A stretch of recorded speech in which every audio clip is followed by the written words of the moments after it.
জলপরি, তুই আমার হাত থেকে বাঁচতে পারবি না। তুই ছলা কলা বাদ দিয়ে আমার জালে ধরা দে বলছি।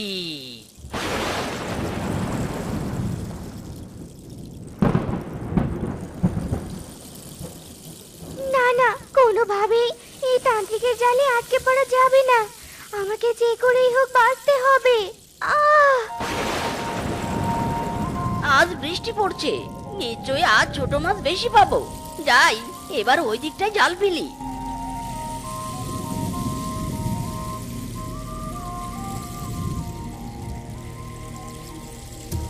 বাঁচাও, বাঁচাও, আমাকে ওই তান্ত্রিকের হাত থেকে বাঁচাও, বাঁচাও, আমাকে আশ্রয় দাও, নিরাপদ আশ্রয় দাও।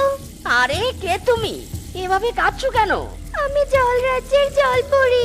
জলরাজ্য থেকে নদীর উপরিতলে আমার এক পাখি বন্ধুর সাথে দেখা করতে এসেছিলাম। তারপর হঠাৎ এক দুষ্ট তান্ত্রিকের নজর পড়ে যায় আমার উপর, আর তান্ত্রিক আমাকে ধরার জন্য আমার পিছু নেয়। আমি বাঁচার জন্য ডুব দেই, আর তোমার জালে আটকা পড়ে যাই। দয়া করে তুমি আমাকে বাঁচাও, আর আমাকে নিরাপদ আশ্রয় দাও। ওই দুষ্ট তান্ত্রিকের হাত থেকে আমাকে বাঁচাও। আরে জলপরি, তুমি কেঁদো না, আমি তোমাকে সাহায্য করব।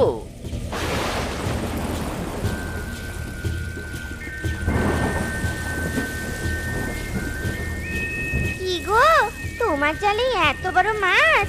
তুমি আজ এত বড় মাছ ধরেছো? ও, এটা মাছ নয় গো, এটা জলপরি। কি কি বলছো? জলপরি? কিন্তু তুমি জলপরি দেখা কোথায় পেলে গো? তবে শোনো,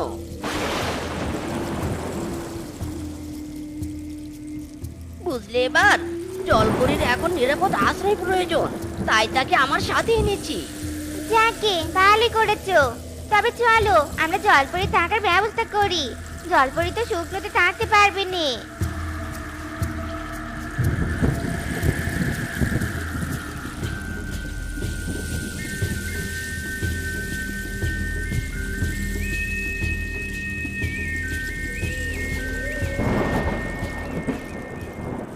জলপরি, এখন তুমি নিরাপদ, আর কোনো ভয় নেই তোমার। এখানে তোমার দেখা কেউ পাবে না। তোমাদের যে কি বলে ধন্যবাদ দিব। তোমরা আমার বড্ড উপকার করলে গো। ধন্যবাদ দিতে হবে না গো, তুমি বরং বিশ্রাম নাও। আমি তোমার জন্য খাবার বানাচ্ছি। বউ, এই বড় মাছটা রান্না করো, আর আমি ছোট মাছগুলো বাজারে বিক্রি করে আসি, কেমন?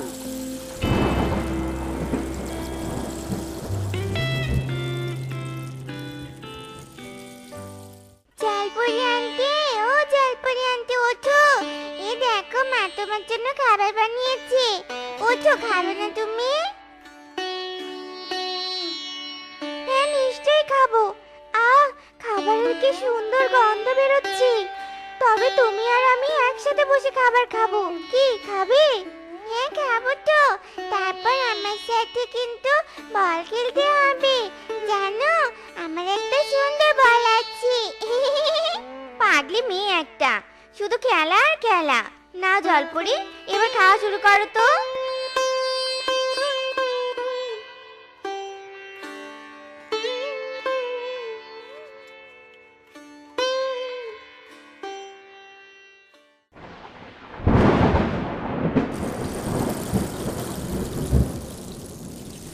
জলপরি, জলপরি, এই নাও, ঘরে একটা মাত্র শুকনো রুটি ছিল, তুমি খেয়ে নাও। বৃষ্টির কারণে মাছ ধরতে যেতে পাইনি, তাই ঘরে বাজারও নেই। তুমি বরং আজ এটা খেয়ে পেট ভরাও গো।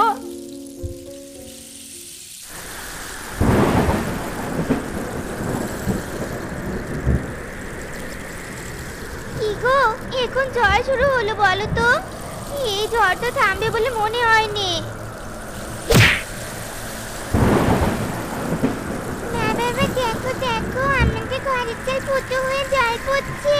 হে সৃষ্টিকর্তা, তুমি রক্ষা করো, রক্ষা করো আমাদের। ওগো, আমাদের ঘরটা বুঝি ভেঙেই পড়বে। দেখো দেখো কেমন করে দুলছে। কি যে হবে গিন্নি কে জানে। পয়সার অভাবে এবার ঘরটা মেরামত করা হয়নি। ভেবেছিলাম সামনে ফসল তুলে ঘরটা ঠিক করব, কিন্তু তার আগেই এমন ঝড় উঠলো, এটা তো আমি কখনো ভাবিনি। হে সৃষ্টিকর্তা, তুমি আমাদের বনবাসীদের রক্ষা করো, রক্ষা করো।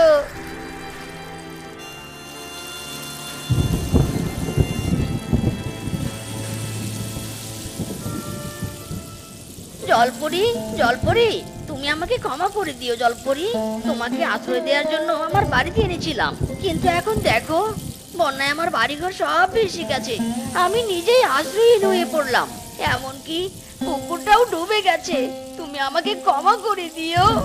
আহা, তুমি কাঁদছো কেন? কেঁদো না। তোমার তো এখন বিপদ, আর বিপদ তো কখনো বলে আসে না। তুমি আমার বিপদের দিনে আমাকে সাহায্য করেছিলে, আজ তোমাকে আমি সাহায্য করব। একদম কেঁদো না। যাও, তোমরা এই নৌকা বাড়িতে আশ্রয় নাও। বন্যায় তোমাদের আর কষ্ট হবে না গো। জলপরি, তোমাকে অনেক ধন্যবাদ। ধন্যবাদ দিতে হবে না। তোমাদের পুরো বনে নিশ্চয়ই বন্যার জল বিস্তার করেছে। নিশ্চয়ই অন্যান্য পশুরাও বিপদের মধ্যে আছে, ওদেরকেও সাহায্য করতে হবে। তোমরা সাবধানে থেকো, আমি ওদেরকে সাহায্য করতে গেলাম, কেমন?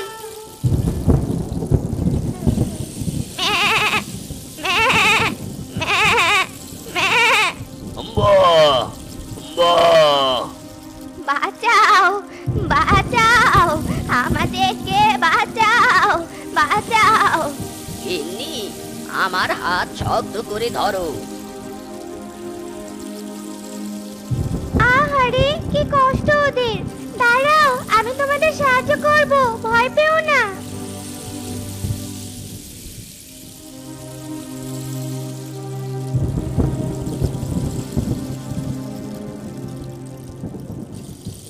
ওগো, আমি যে আর পারছি নে, আমার যে ভীষণ কষ্ট হচ্ছে।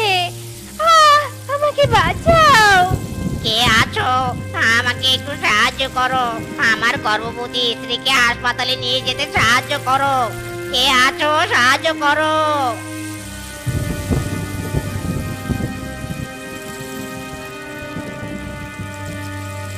এই যে ভাই, তাড়াতাড়ি তোমার গর্ভবতী স্ত্রীকে এই নৌকায় উঠাও। এই নৌকা তোমাদেরকে হাসপাতালে পৌঁছে দিবে।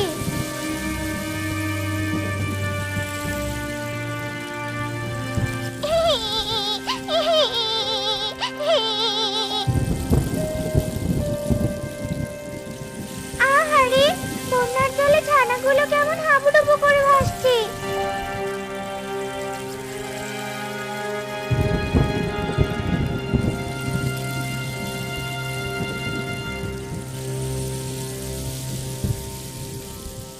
ওগো, জলের যা স্রোত, এভাবে আর কতক্ষণ বেঁচে থাকবো? আমি যে আর পাচ্ছি নে গো, আর পাচ্ছি নে। গিন্নি, আর একটু কষ্ট করো। দড়িটা ছেড়ো না, ছেড়ো না দড়িটা। দড়িটা ছাড়লেই বন্যার জলে ভেসে যাবে তুমি।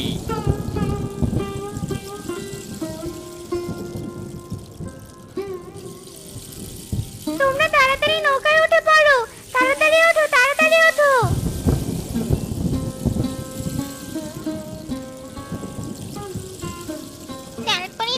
জলপরি দিদি, আমাকে সাহায্য করো। ঘরে কোনো খাবার নেই, আমার দুটো বাচ্চা অনাহারে আছে। দয়া করে আমাকে খাবার দাও।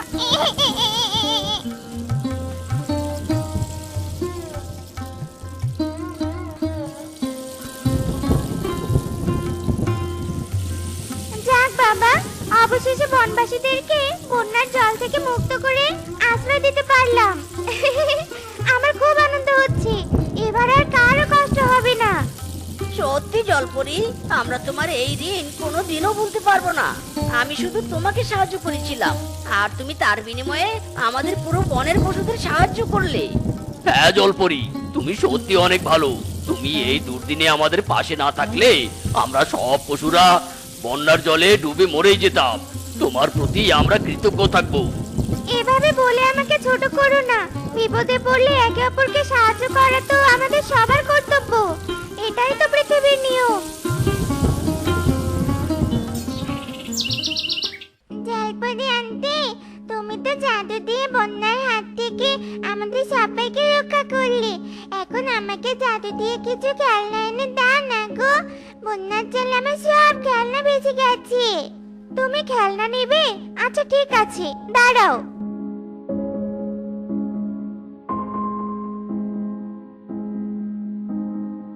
ও আচ্ছা, শয়তান জলপরি, তার মানে তুই এই বনে ঘাপটি মেরে লুকিয়ে আছিস, আর আমি ওদিকে খুঁজতে খুঁজতে মরে যাচ্ছি।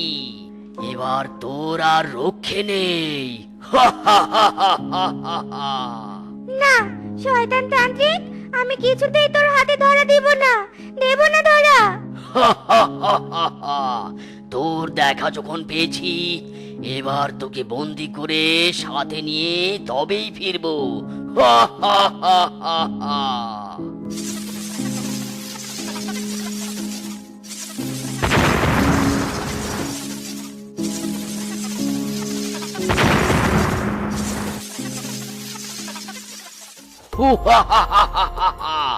এবার এবার কি করবি? এবার তোকে কে বাঁচাবে? আমরা আমরা বাঁচাবো। কে কে এখানে? কার এত বড় স্পর্ধা আমার মুখের উপর জবাব দেয়? পিছনে তাকিয়ে দেখ, তোর জম হাজির। ওরে বাবা, হে তো দেখি আগুন বাহিনী। কিরে, ভয় পাচ্ছিস নাকি? এই এই এই একদম কেউ এগুবি না বললাম, একদম না। আজ তোর রক্ষে নেই পণ্ডতান্ত্রিক, আজ আমরা তোকে আগুনে পুড়িয়ে মারবো। এই সবাই ধরো ওই বেটাকে। ওরে বাবা রে, জ্বলে গেল, পুড়ে গেল। শয়তান জলপরি, আজ তুই বেঁচে গেলি, কিন্তু মনে রাখিস আমি আবার ফিরে আসবো, আবার। জলপরি, তোমার আর কোনো ভয় নেই, তান্ত্রিক শেষ হয়ে গেছে। তোমাদের কাছে আমি সারা জীবন ঋণী হয়ে থাকবো। তোমরা এই তান্ত্রিককে মেরে ফেলে আমার যে কি উপকার করলে এটা তোমরা নিজেরাও জানো না। তবে এখন আমার জলরাজ্যে ফিরতে হবে। আর হ্যাঁ শোনো, যদি কখনো তোমাদের বিপদ হয় অবশ্যই আমাকে স্মরণ করবে, আমি চলে আসবো। নিশ্চয়ই স্মরণ করবো জলপরি, আর তোমার যে কোনো বিপদেও আমাদেরকে স্মরণ করো, কেমন? আমরা আমাদের সবটুকু দিয়ে তোমাকে সাহায্য করব।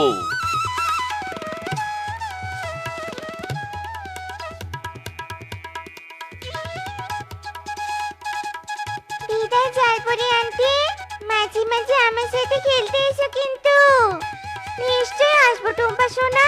বিদায়, সবাই ভালো থেকো।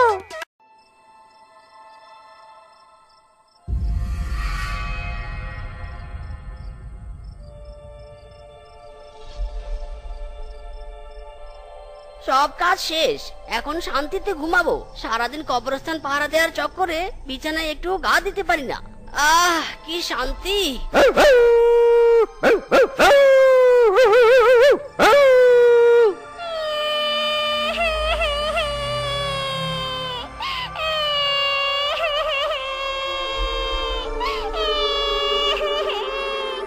আমাকে মেরো না। আমার ছোট্ট একটা মেয়ে আছে।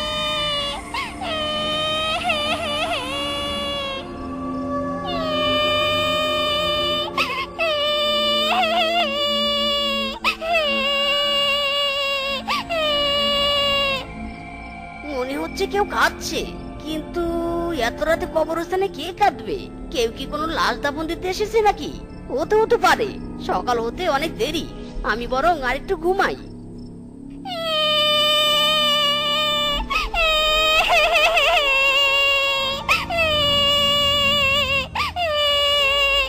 আমার মেয়ের থেকে আমাকে কেন আলাদা করলো? শুধু কান্নার আওয়াজ শুনতে পাচ্ছি, আর কারো আওয়াজ শুনতে পাচ্ছি না কেন? ব্যাপারটা কি দেখি তো বাইরে গিয়ে।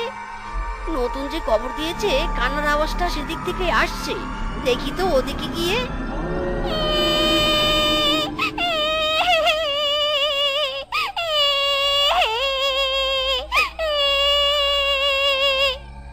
এত রাতে কে কাঁদে? কে ওখানে? কে? মাইরি, কেউ তো নেই, তাহলে কাঁদলোটা কে? তবে কি এসব আমার মনের ভুল? উফ বাবা, আর কিছু ভাবতে পারছি না, ঘুমে চোখ বন্ধ হয়ে আসছে। চল মিসকে, ঘরে চল।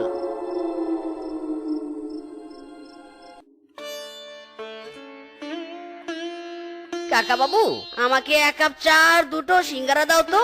দিচ্ছি বাবা, বসো তুমি। আরে ভাগ্নে যে, তা ভাগ্নে দিনকাল কেমন যাচ্ছে তোর? এই তো মামা, তোমাদের আশীর্বাদে বেশ ভালোই কাটছে। তা বাবা মেজকে বিয়েটা কবে করবে?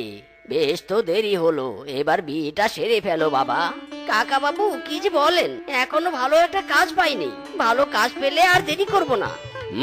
বেশ ভালো বুদ্ধি। তা ভাগ্নে কবরস্থানে তো থাকিস, কোনো অস্বাভাবিক কিছু চোখে পড়ে তোর?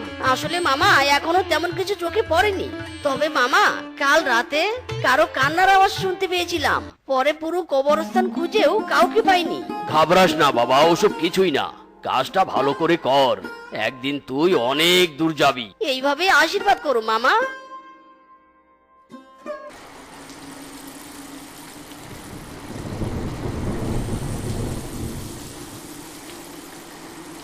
কেউ নেই, এবার ঘুমিয়ে পড়ি।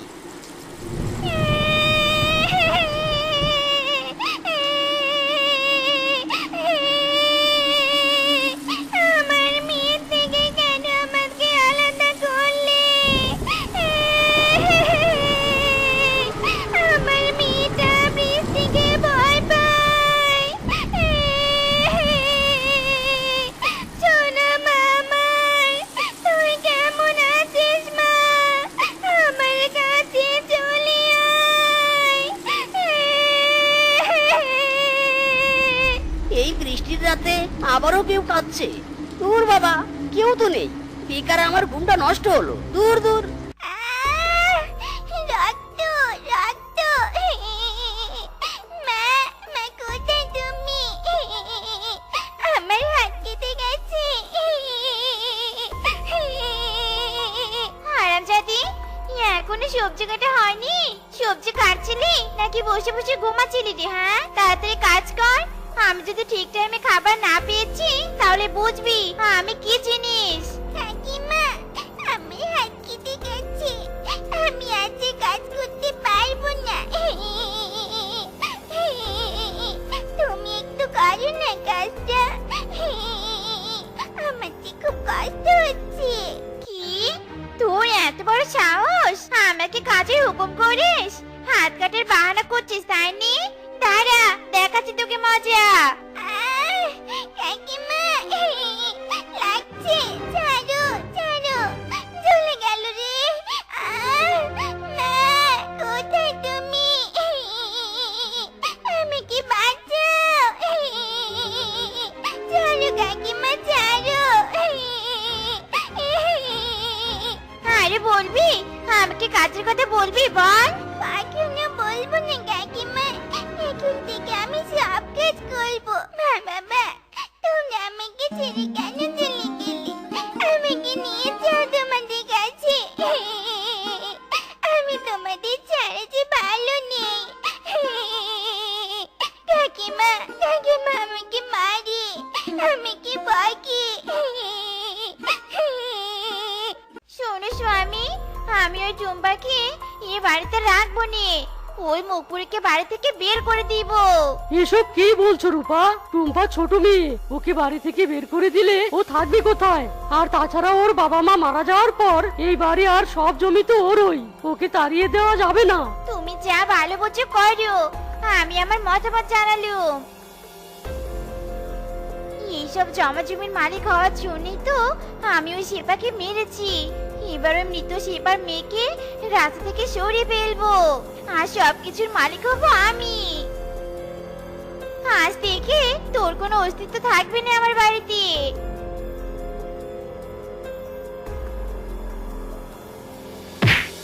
কাকিমা, তুমি আমার ঘরে এত রাতে কি করছো? আর চারিদিকে তো অন্ধকার কেন? আলো জ্বালাও। এটা ঘর না হারামজাদি, এটা বাহির। আরে বাহিরে আজ থেকে তোর ঠিকানা। ওই বাড়িতে ফিরে যাওয়ার চেষ্টা করবি নে, এই বলে দিলুম।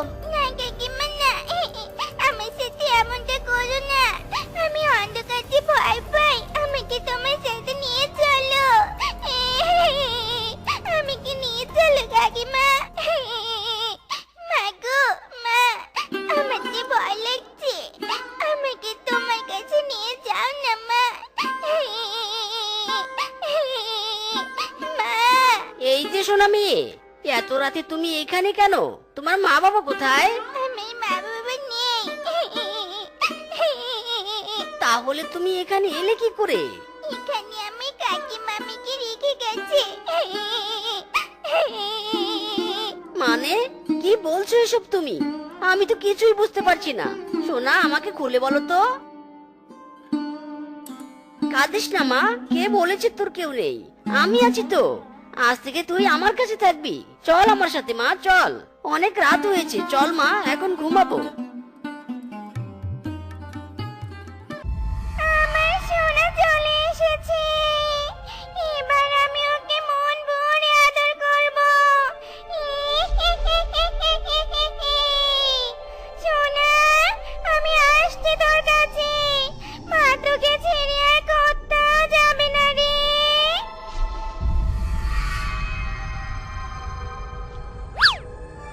আমার সোনা, কতদিন তোকে দেখি না। তোকে আমি আমার কলিজায় রাখবো রে। টুম্পা মা, কোথায় তুই? এত সকালে কোথায় গেলি? এ কি, দরজা তো বন্ধ। তাহলে টুম্পা কোথায়? ঘরেও তো নেই। মেয়েটার আবার কিছু হলো না তো? টুম্পা মা, এই টুম্পা মা, ওঠ ওঠ। টুম্পা মা, তুই ঘর থেকে এখানে কি করছিস? ঘরের দরজা তো ভিতর থেকে দেয়া ছিল, তাহলে তুই বাইরে আসলি কি করে? আমি কিছু জানি না আঙ্কেল। আমি এই খবরের এখানে কি করে এলাম? আমার খুব ভয় করছে। না না, মেয়েটা ভয় পাচ্ছে। একে আর কিচ্ছু বলা যাবে না। ভয় নেই মা, আমি আছি তো। আর এসব ছাড় তো, চল আমরা এখন ঘরে যাব। টুম্পাকে কে ওই কবরের কাছে নিয়ে যায় আজ আমাকে জানতেই হবে।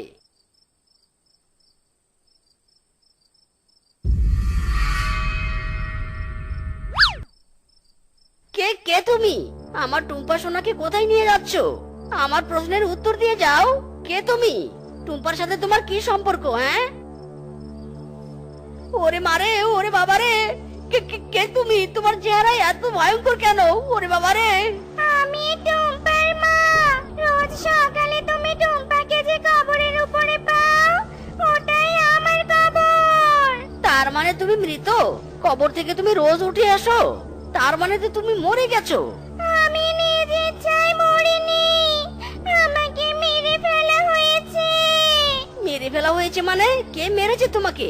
তাহলে শোনো, টুম্পার বাবার কাকা পিচকে দুই ভাই, তারা একই বাড়িতে বাস করত। টুম্পার জন্মের আগে টুম্পার বাবা মারা যায়। তারপর টুম্পা জন্মগ্রহণ করে। আমি ওকে অনেক কষ্টে একা বড় করতে থাকি। টুম্পার বাবার সব সম্পত্তির উপর টুম্পার কাকির উপর নজর পড়ে। তারপর একদিন রূপা আমাকে বালিশ চাপা দিয়ে মেরে ফেলে। আর আমাকে আমার মেয়ের থেকে আলাদা করে এই কবরস্থানে কবর দেয়। কবর দেওয়ার পর থেকে আমি রোজ রাতে টুম্পার জন্য কান্না করতাম। আর শেষমেশ আমি আমার মেয়েকে পেয়ে গেলাম। টুম্পার কাকি যে তোমাকে মেরেছে, তুমি তাকে কেন শাস্তি দিবে না? আর কেনই নেবে না তোমার মৃত্যুর প্রতিশোধ?